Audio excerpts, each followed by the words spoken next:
All right, folks, these are the video answers to the horizontally launched projectiles. So the first thing you want to do is fill in as much as you can about your horizontal and vertical Sudokus. Um, so if it helps, you can put the coordinates like 0, 0 is your origin, and the car starts uh, over 0 up 54. And it ends at over 130 up 0. You don't have to do that, but if you find that helpful. So what is the initial location? The initial location of the car, the first coordinate is 0, the second coordinate is 54. What is X final? The first coordinate is 130, the Y coordinate is 0. V naught is what we're looking for. This is the tricky part. That car is launched over, so it has no upward velocity. So V naught Y for this entire worksheet is 0 because it's not launched at an angle. The acceleration horizontally, remember the Joker lands back in the Batmobile because it is not, there are no forces left and right. So there's no forces from the environment. The acceleration is 0, Newton's first law. However, the Earth is still pulling down, so it is still has a free fall acceleration vertically. All right, and then the one thing that goes that is the same in both is the time. We don't know it, but once we unlock the time in this box, we can put it in that box. It's the same value. Okay, so the first question says determine the time of flight. That means when it lands. Okay, so you know two things about when it lands. You know how far over it is horizontally, and you know where it is vertically. So you might try to use the horizontal position function, but if you started to write that, you wouldn't know V naught and you don't know T. Okay, so like, all right, not a problem.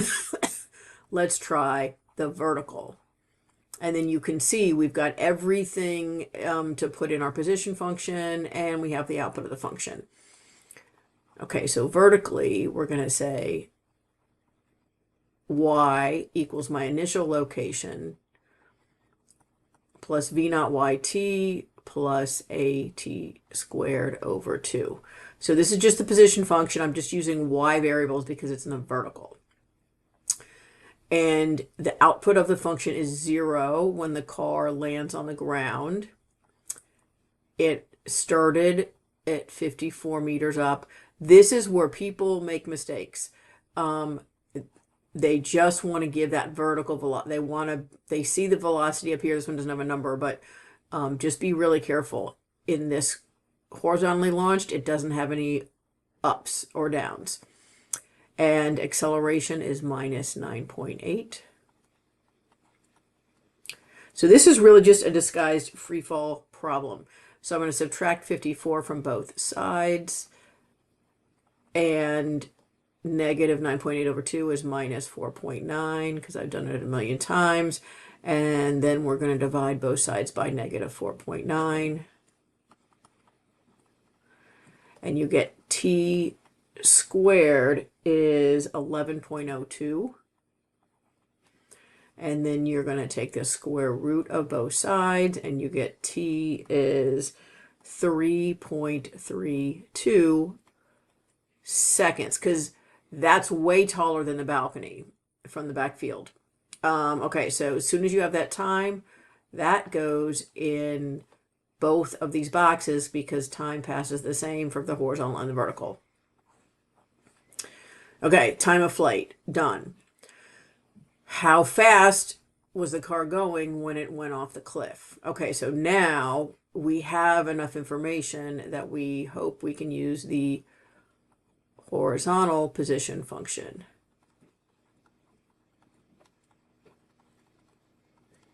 Okay, and then the trick horizontally is it's not accelerating left and right. There are no left and right forces, so that is 0.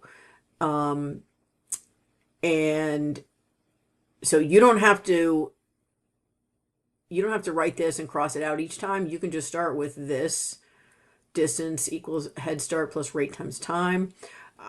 I'm just trying to show you where that comes from. It comes from the position function. Okay, so the output of the function is 130. It did not have a head start horizontally. We're looking for V naught, and we know that it was at 130 at 3.32 seconds. So these two coordinates are X and Y, and then you have to put T off to the side, right? Time is missing from this diagram. This is no longer time comma X. Okay.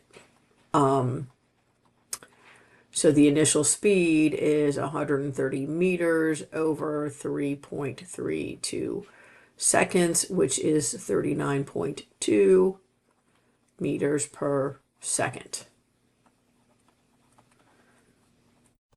Okay, that is question number 1. All right, question number 2. This pool ball has no horizontal head start. We don't know what the final location is horizontally. We do know the initial horizontal speed. We know there's no pushes and pulls horizontally. So that's all our position, horizontal position.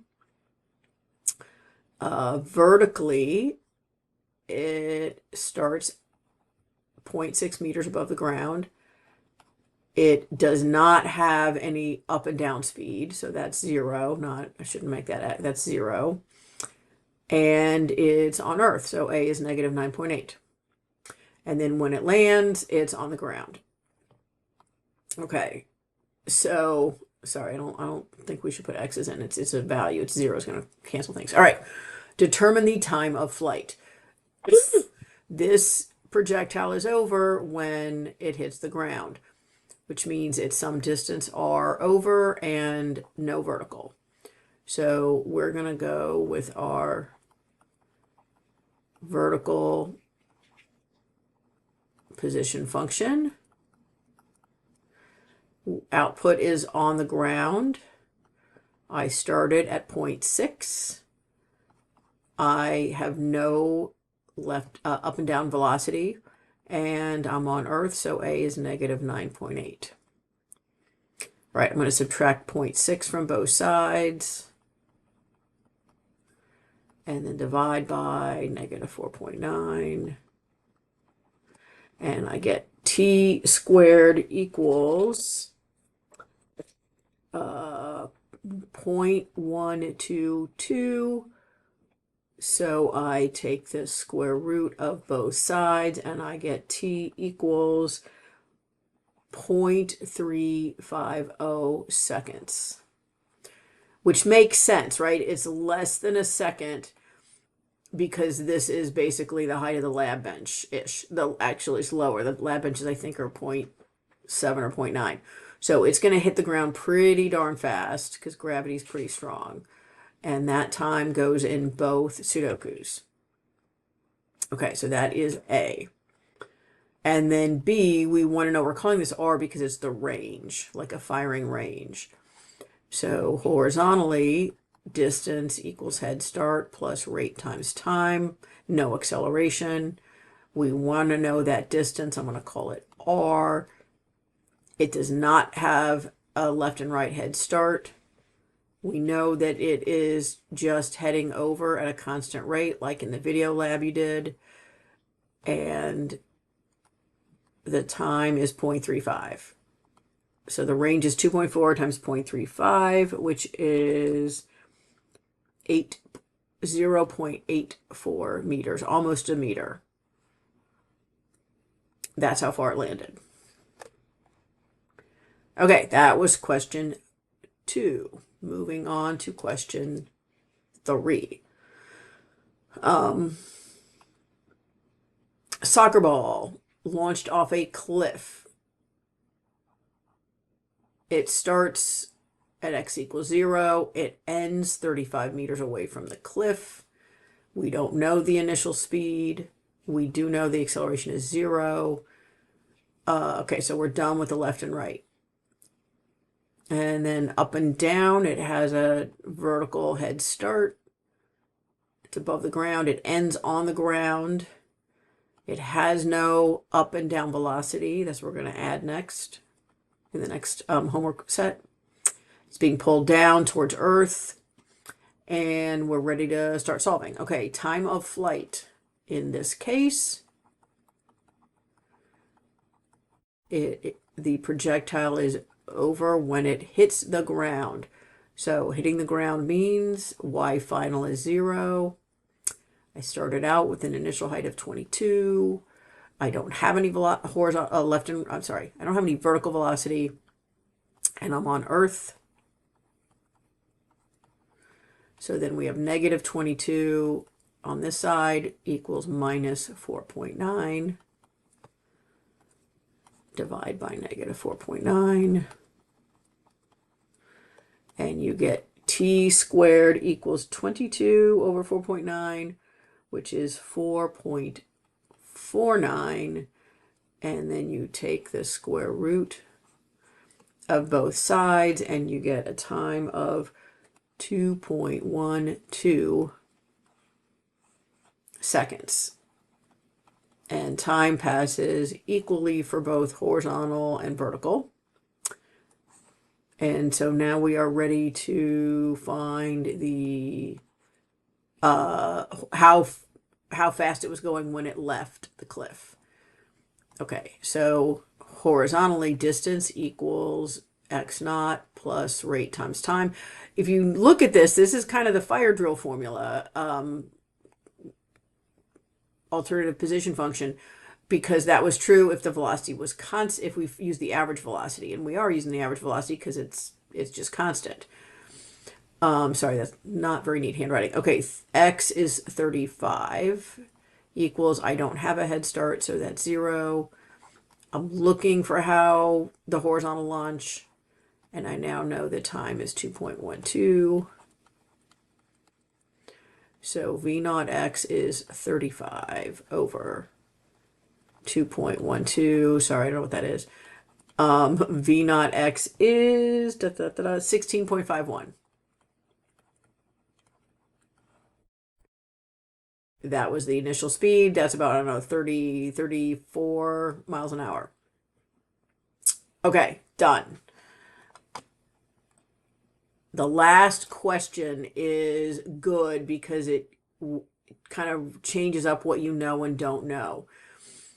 All right, let's do horizontal first just because it's listed first. Horizontally, don't have a head start left and right. The problem is over when it reaches the batter, which is 17 meters away. I know my initial velocity horizontally. There are no forces left and right. The pitcher did exert a force, but that's where the 41 meters per second came from. They're not touching it anymore, and so now it's just gravity pulling it down. Okay. And then vertically, it starts 1.75 meters above the ground. Be careful, it doesn't end on the ground in this problem, so that's why it's a nice little variation so you don't get bored. We don't know what that is. That's what we're looking for. What we want to know is the height to know whether it's a ball or a strike. Okay, but we do know that it was pitched perfectly horizontally. That's a pretty good trick. And we know it's on Earth. All right, so we want to find the time it takes to get to the batter, correct? Yeah. So getting to the batter, in this case, it's not about hitting the ground. It's about getting somewhere this way as opposed to getting somewhere vertically to the ground. So we're going to use our horizontal position function. 17 is the output. Did not have a head start. It was going 41 meters per second at a steady rate. And that's how we're going to determine the time. So we're going to divide both sides by 41. And you get, sorry, new page. You get 41 divided by, or 17 divided by 41 is 0.41 seconds. That is a coincidence that we got a 41 and a 41.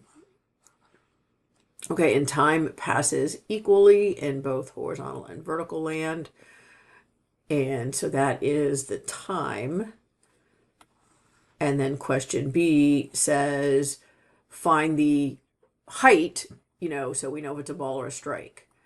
So y equals y naught plus v naught yt minus 9.8 t squared over 2. Okay, we're looking for y, so don't set that equal to 0. It started out at 1.75. It was launched totally flat, so that's 0. And then 9.8 over 2 is 4.9. So I guess we know the time, right? Otherwise, too many unknowns. Minus 4.9 times 0.41. Don't forget to square it. And so you get 1.75 meters minus 0.844 meters gives you 0.906 meters. So you can look that up on Google to see whether that is a ball or a strike. But that is the height above the ground when it reaches the batter. Now, clearly, if the batter or the catcher don't catch it, it would just continue to fall and then it would hit the ground. But we wanted to know the height at a specific time. Okay, so moral of the story is you got your horizontal Sudoku with no acceleration, and you got your vertical Sudoku that is a disguised free fall problem with initially no speed vertically up and down. All right, that was the homework. Hope it went okay for you, and I'll see you in class.